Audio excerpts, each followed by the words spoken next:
Mão na mesa, internauta, que bom poder estar com você mais uma vez, hoje recebendo uma pessoa mais do que especial. Ele marcou como jogador e hoje é jornalista e, aliás, um dos melhores comentaristas. Eu estou falando de Marcelo Borges, ou Marcelo Guapó. Quando ele começou, ele era conhecido como Marcelo Guapó e depois passou a ser Marcelo Borges, meu parceiro de Rádio 730, um dos melhores comentaristas também da Fonte TV. Seja bem-vindo aqui no programa Mão na Mesa, Marcelo. Primeiramente é uma honra, é um prazer imenso participar com você. Um abraço especial aos internautas. Eu que acompanho o seu trabalho diariamente, né? Trabalhando ao seu lado. Eu sou um fã incondicional do Nilton pela dedicação, um cara determinado. Ele busca sempre os seus objetivos, então para mim é uma honra estar sentado aqui do seu lado. Marcelo, de Guapó para o mundo, como é que foi isso? Quando é que você falou, não, eu quero ser jogador profissional até a sua chegada ao Goiás Esporte Clube? Na verdade eu nunca pensei isso, nunca sonhei. Eu brincava de golzinho lá com os meus amigos em Guapó, Nilton, e foi um sonho do meu pai, na verdade. Que Deus o tenha, meu pai faleceu agora há poucos dias, até um momento muito difícil, né, falar disso, porque se eu cheguei no patamar que eu cheguei como jogador de futebol, e eu hoje comentando, né, posterior à minha carreira, eu agradeço meu pai, minha mãe, que me deram toda a estrutura, porque o meu pai, ele foi um cara que jogou muito futebol, ele foi o melhor centroavante na redondeza ali de Guapó, todo o campeonato que tinha no interior, meu pai sempre foi muito artilheiro e fez muitos gols. Então ele não conseguiu realizar o sonho com ele. Então ele teve 2 filhos, homens, né, e tem uma mulher. Eu e o Tatu, que é conhecido aí, que todo mundo conhece a qualidade do meu irmão também como jogador, e ele conseguiu realizar comigo, porque o Tatu, eu levei ele para o Goiás, e logo ele desistiu, porque ele viu tanto que eu fui sacaneado no começo de carreira, né, fui muito perseguido pelo seu Eli Pinheiro, quase encerrou minha carreira, mas eu persisti depois que estava lá, né, que meu pai insistiu tanto comigo. Aí eu falei, não, agora eu quero ser jogador, porque eu vou cuidar do meu corpo, vou ganhar dinheiro, vou conhecer o mundo. E graças a Deus deu muito certo. O sonho que meu pai não conseguiu realizar com ele e conseguiu comigo. Marcelo, você conseguiu ganhar dinheiro com o futebol? Conseguiu adquirir bens, dar uma estrutura para a sua família? Então, na verdade, eu tive um sonho quando saí de Guapó. Porque depois, alimentando esse sonho que eu não tinha quando era garoto, posterior a isso, quando cheguei no Goiás, aí sim, aí vi a estrutura do Goiás, aquela grandeza toda, na época que já era muito bom, hoje é extraordinária, é uma estrutura de Champions League. Quando eu fui embora, eu saí do Goiás em 96 e logo no ano seguinte, eu disputei, na verdade saí do Goiás em 96, depois do Campeonato Goiano, nós fomos campeões, eu fui para o Anápolis, numa Série C, já não queria mais jogar futebol, por tanto ser sacaneado no Goiás, e fui para o Anápolis. O Roberto Oliveira me ligou, eu fui, nós fizemos uma campanha até certo ponto razoável, e posterior ao Anápolis eu tive o convite de me transferir para a Ponte. Ali foi a minha consagração no futebol. Sim. E aí eu vi o futebol de verdade, como era ser respeitado, um ídolo. Até hoje eu sou um dos 5 melhores, estou entre os 5 melhores jogadores da história da Ponte, isso é muito importante, um time tradicional, mais de 100 anos já de história, então isso me enche de orgulho, enchia meu pai de orgulho, o peito do meu pai, da minha mãe, e eu ganhei dinheiro sim, naquela época era muito difícil, né, ganhar dinheiro, mas eu fiz um contrato muito bom, porque eu tinha sido o melhor jogador da Série B quando nós subimos, eu fui escolhido, e eu fui para a Portuguesa, não foi a equipe ideal, mas deu para ganhar um dinheiro, e a cada 6 meses do tempo que eu estive na Ponte, na Portuguesa, eu comprei um imóvel. Então, assim, eu realizei o meu sonho de ajudar meus pais, meus irmãos, ajudei minha irmã a formar em faculdade, aquela coisa toda. O Tatu fez a escolha de ficar em Guapó, não quis formar em nada, mas sempre ajudei quando tinha necessidade. E, primeiramente, ajudar os meus pais. Então, o meu primeiro sonho era ajudar os meus pais. Depois que eu ajudei, eu fui construir o meu futuro e, graças a Deus, deu para guardar alguma coisa. Marcelo, quem é que te levou para Ponte Preta? Você lembra do Sanderley, que jogou no Goiás? Cidade de Itaberaí, reside lá. Pediram o Sanderley, se o Sanderley conhecia o número 10, porque a Ponte tinha uma lacuna desde o encerramento da carreira do Dicá. E a Ponte queria um meia com um talento. Falou, ó, eu não tenho um destro, porque o Dicá foi destro, né? Jogou muita bola. É destro, porque o Dicá ainda continua vivo, está um pouco acima do peso lá em Campinas, mas é destro. E o Marcelo Bois é canhoto, um cara que eu joguei no Goiás, e ele foi e me indicou. E graças a Deus deu muito certo, e deixei a minha história lá, e tenho muita gratidão, e o respeito é mútuo de ambas as partes. Você acha que você errou quando você deixou a Ponte e foi para a Portuguesa? Não, eu tomei a decisão com muita convicção. E até nos últimos dias de vida do meu pai, ele sempre me cobrou isso. Ele sempre teve o pensamento que eu deveria ter continuado na Ponte. Porque lá eu era ídolo, aquela coisa toda, mas a Ponte é o céu ou o inferno. Eu preferi ir para o céu. Fazer um bom contrato, eu peguei um bom dinheiro nas minhas mãos naquela época, de luvas, né? Porque naquela época ainda existia isso. E fiz um salário muito bom, se tratando da época de 98, finalzinho ali, quando Romário, Edmundo eram extraordinários na Série A do Campeonato Brasileiro. Eu, conquistando meu espaço na Série B, eu me transferi para a Portuguesa para disputar uma Série A e fiz um contrato com a duração de 3 anos. Eu acho que para mim foi muito legal. E em relação a treinadores, qual foi o melhor técnico que marcou na sua trajetória? Na verdade, Nilton, durante toda a carreira, eu acho que eu aprendi muito pouco com treinador de futebol. Eu tive um treinador no Goiás que me ensinou muita coisa, Robert Valdavino. Mas o cara não fez o nome dele nacionalmente.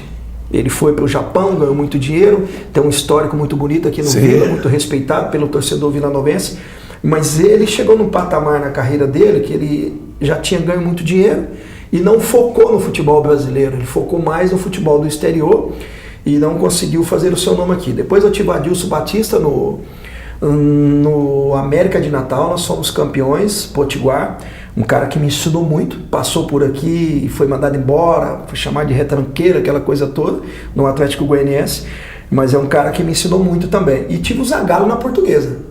O Zagallo me ensinou mais como homem, como caráter, como ser gente boa, tratar bem as pessoas mais humildes, do que propriamente como treinador de futebol no dia a dia. Melhor dirigente com quem você trabalhou? Cara, eu trabalhei com um cara na Ponte, ele conhecia muito de futebol. Trabalhei com o Raimundo Queiroz no Goiás, que é um cara que eu respeito muito, mas dirigente foi o Marcos Eberlin na Ponte. O cara já havia trabalhado no Guarani, que é o maior rival da Ponte, né? Que é o derby lá da cidade de Campinas, e ele fez um trabalho extraordinário na Série B de 97, ele montou um time competitivo com a receita muito curta. Isso a gente tem que analisar e ter um parâmetro na hora de falar se o cara é bom ou ruim, igual o Felipe Albuquerque aqui no Vila. Sim. Faz um trabalho extraordinário justamente por isso. Com a receita muito curta, ele conseguiu montar um time competitivo. Eu tinha desavenças com ele fora do campo, com o Marcos Eberlin, a gente não tinha um relacionamento muito bom, porque o pensamento chocava muito. Eu discordava das condutas dele no dia a dia, mas nem por isso eu posso deixar de enaltecer o cara pelo belo trabalho que fez. Estamos recebendo hoje o Marcelo Borges, comentarista da Rádio 730 da Fonte TV, ele que brilhou pela equipe do Goiás, a Ponte, entre outros times. Maior decepção sua como jogador de bola? A maior decepção foi não ter virado uma realidade no Goiás, porque tinha uma estrutura para isso, mas cheguei muito cedo no profissional. Quando cheguei fui perseguido, nunca escondi isso de ninguém. Você é meu companheiro de rádio, de televisão, já viu eu falar isso inúmeras vezes, e isso me atrapalhou muito. E também o temperamento muito forte, né? Eu nunca tive compromisso com o erro, eu sempre bato mesmo, eu me choco com essas pessoas que têm essa conduta no dia a dia. E infelizmente eu bati de frente no Goiás com o seu Ailê, que é o dono do Goiás, era o dono naquela época e continua sendo o dono até hoje. E até justamente citando o nome do seu Ailê, é por isso que o Goiás não conseguiu ser mais gigante ainda, justamente pela conduta que ele tem lá dentro do Goiás. Porque senão o Goiás, com a estrutura que tem, já deveria ter sido campeão brasileiro da Série A há muito tempo. Aliás, eu fiz um questionamento recentemente, o Raimundo Queiroz esteve conosco, e dentro da visão do Raimundo, o Ailê, até hoje, ele não conseguiu deixar algo para poder marcar, mas o Ailê é tido como o maior dirigente do Goiás, e pelo jeito você não comunga e não concorda. O Ailê hoje ele realmente não está entre os maiores ou o maior dirigente do Goiás na atualidade, Marcelo? Em partes você me mandou, achei extraordinário a participação do Raimundo, você conduzindo muito bem como sempre. É um cara que eu respeito, eu concordo em partes com o Raimundo, mas o seu Ailê, sem dúvida nenhuma, se ele falecer hoje ou amanhã, ou daqui 30, 40 anos, porque tem uma vitalidade muito boa, é um cara que trabalha até hoje, mais de 80 anos, ele deixou o histórico dele. Agora, se você me perguntar, se o seu Ailê já tivesse saído do Goiás, se o Goiás hoje seria maior, eu vou te dizer que sim. O Goiás já teria conquistado pelo menos um título nacional. Onde ele é? Eu não sei se é o Campeonato Brasileiro, com esses moldes é muito difícil, né? Mas uma Copa do Brasil, eu acredito que sim. Uma Copa Sul-Americana, que é um campeonato internacional, eu acho que o Goiás, pela estrutura que goza hoje, é uma das maiores do país. A estrutura do Goiás hoje é de causar inveja. Sim. É extraordinário. Eu fui jogar uma pelada agora, uns 6, 7 meses lá no Goiás. Eu fui no vestiário de treinamentos, é excepcional, né? Então, na nossa época, nem o banco de sentar para trocar o material no dia a dia tinha 10% da qualidade que os caras têm hoje. Mas tudo isso não se deve ao Ailê Pinheiro, Marcelo? Eu acredito que sim. Uma boa parte disso tudo. Por isso que eu disse, eu concordo em partes com aquilo que o Raimundo disse aqui, né? Mas o seu Ailê tem a sua importância. Para mim, o maior dirigente da história do Goiás, nas articulações, no poder ali de deixar o Goiás ter uma visão de futuro, foi o seu Edmo Pinheiro, pai do Edmir e, por sinal, irmão do Ailê, e eu tenho muita gratidão. Algo que eu não tenho pelo Ailê, não persigo o Ailê, você sabe disso, mas algo que eu não tenho pelo Ailê, eu tenho apreço sim pelo seu Edmo, que ele esteja num bom lugar. Marcelo, sua visão em relação ao Hélio dos Anjos, já foi o seu técnico no Goiás, ele chegou e conseguiu tirar o Goiás de uma situação delicada. Por que você sempre questiona o técnico Hélio dos Anjos? Nilton, a gente tem que olhar, primeiramente, o treinador de futebol. Você não pode analisar só o currículo, até mesmo o jogador. Quando você vai contratar, se eu fosse gestor de futebol, vou contratar um jogador, eu tenho que analisar a última temporada dele. Isso você não pode fugir dessa máxima do futebol. Se você não analisar o último ano do jogador, se ele fica muito no DM, se ele toma muito cartão amarelo, se ele tem várias lesões musculares, você tem que analisar isso tudo. Se ele tem desequilíbrio muscular, essa é a função do gestor, acompanhar tudo isso. E treinador não pode fugir disso, dirigente não pode fugir disso. Então isso que faz parte do mundo do futebol. Sim, mas então você acha que já passou a fase do Hélio dos Anjos como técnico? Nos últimos anos, qual o grande trabalho do Hélio dos Anjos? Ele foi demitido do próprio Goiás quando ele passou aqui pela 5ª vez. Foi demitido. Sim. Tinha um time horroroso. Ele saiu criticando o Sérgio Haas, que o Goiás não tinha comando, que o Goiás estava bagunçado. Você se lembra disso? Sim. A gente não pode deixar passar despercebido. Ele foi para o Caxias, uma péssima participação dele por lá. O Hélio dos Anjos, ele tem mercado no futebol brasileiro? Até fiz esse questionamento a ele aquele dia que você estava do meu lado, sim, quando ele participou conosco dos debates esportivos. Ele não teve argumento para me responder. Então vai ser um erro do Marcelo em mantê-lo para a temporada que vem? Não, do campeonato você tem que ser justo. Pelo que ele está realizando no Goiás agora, no campeonato goiano do ano que vem tem que ser o Hélio. Tem que ser o Hélio. Agora, se eu sou o Hélio dos Anjos, eu aceitaria o convite do Goiás para ser gestor de futebol. Se o Hélio tivesse essa percepção em virar gestor de futebol, em 2, 3 anos ele seria um dos melhores do país, porque tem conhecimento para isso. Dentro do campo, dentro das 4 linhas, eu acho que o Hélio não acompanhou a evolução do futebol. Aqui na linguagem, falar que acompanhou, que assiste jogos, essa coisa toda, não, você tem que acompanhar. Então, a palestra do Hélio dos Anjos hoje, no mundo atual, é mais de 1 hora. É inadmissível. O treinador da seleção brasileira, eu vi a entrevista do Tite esses dias, não passa de 20 minutos. Palestra antes de jogo, você não pode cansar a cabeça do seu jogador, que é o que ele mais vai utilizar dentro do campo de jogo. Muitos acham que é o físico. Sim, o físico é 70%. Mas se ele tiver com o emocional tranquilo, ele pode se poupar e não se desgastar tanto do físico. Tá, mas então, se fosse você o presidente, ele não ficaria? Pro Campeonato Goiano ficaria. Se eu fosse agora, o gestor do Goiás também, não. Eu já fecharia com ele hoje. Brasileiro? O Goiás não vai cair. Não cai. A pontuação do Goiás, o percentual de acerto dele depois da chegada do Hélio é lá em cima. Então o Goiás é incaível. Eu sempre disse isso. O Goiás jamais vai disputar a Série C do Campeonato Brasileiro. Marcelo, você é sempre contundente em relação a Mauro Machado. Por que ele que está na gestão agora, inclusive com autonomia do Dr. Marcelo Almeida? Nilton, eu fui um cara muito bem criado pelos meus pais. Muito bem criado. Todo mundo que conhece o meu dia a dia familiar sabe o pai que eu sou, o marido que eu sou. Casei com 21 anos, estou casado com a mesma mulher até hoje. Meu aniversário está quase chegando, 45 anos. E o que acontece? Eu não estou nesse mundo para perseguir ninguém, eu sou justo. Na função de médico, o Mauro já ganhou muito dinheiro através do Goiás. Eu não tenho nada contra o Dr. Mauro. Se você fizer o questionamento de quem passou pelo Goiás, os que têm coragem, eles vão te dizer quem é Dr. Mauro lá dentro. Agora, o Dr. Mauro atual, nessa função, esse elo de ligação, diretoria e jogadores, eu estou sabendo que o trabalho dele é espetacular. Então eu não tenho o porquê criticá-lo nesse momento. Eu tenho que ser justo. Eu sou um cara que eu tenho Deus no coração. Acredito na palavra de Deus. Então eu não tenho porquê sair aqui atirando para todo lado. Hoje o momento dele no Goiás é espetacular. Até acho que se ele continuar trabalhando da forma como está, ele pode pensar assim, senhor, um dia ser o presidente do Goiás. E como médico, ele realmente prestou um bom serviço ao Goiás? Até uma certa época, sim. Até uma certa época, sim. E algumas coisas, como eu disse há pouco, Nilton, a gente não pode dizer. A gente não pode dizer.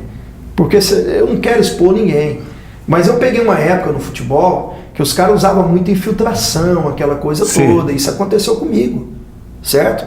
Então, se você deixar ser argumentado por essas pessoas que formaram aquela coisa toda e você veio do interior, você vai fazer uma infiltração, você vai diminuir o tempo de carreira. Então, por isso que eu tenho algumas ressalvas contra o Dr. Mauro. Sim. Mas nessa função dele, ele está extraordinariamente. João Bosco Luiz. Não gosto. Por quê, Marcelo? Como pessoa, como dirigente, tem minhas ressalvas por ele. Ele pegou 400 mil do Goiás e nunca devolveu. Acho que ele não precisava ter pego esse dinheiro do Goiás. É um cara que ganhou muito dinheiro como advogado, um dos melhores do país.